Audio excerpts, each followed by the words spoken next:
Great. We've been talking about doing sound design and editing for independent feature films.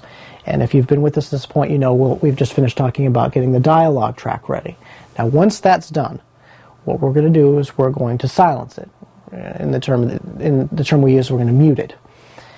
Once that is done, at least the way that I end up working on my films, is I will try to create a completely synthetic soundscape. I'm going to do it from scratch. Nothing from the shoot, nothing from the actors that were there the day it was shot. I'm going to do it all in the studio. Every sound that I want to put in, I'm going to put in myself. Now, in order to do that, and we're going to talk about it more in depth in just a little bit, the important skill that you need to develop is to be able to notice what sounds are all around us. I want to give you an example. Let's say you're going to try to build the sound of an old house. You're on the East Coast. It's the winter of winter. There's a storm outside, and you're going to want to try to create an environment where people believe that that's what they're watching. What are the sounds that you need to have? A lot of the obvious ones are going to come to mind, but what you'll find is that if you just put the obvious ones in, there's going to not be a real believable sense that you're really there.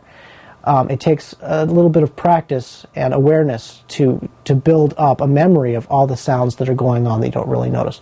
Let me give you some examples. As I'm leaning forward here, my chair is going to creak. My clothes is going to rustle. The amount of sounds that are going on are more than just the chair, because the chair has multiple parts. I've got the squishy part. I've got the wheels on the bottom that are going to squeak. There's a lot of component parts that go into it.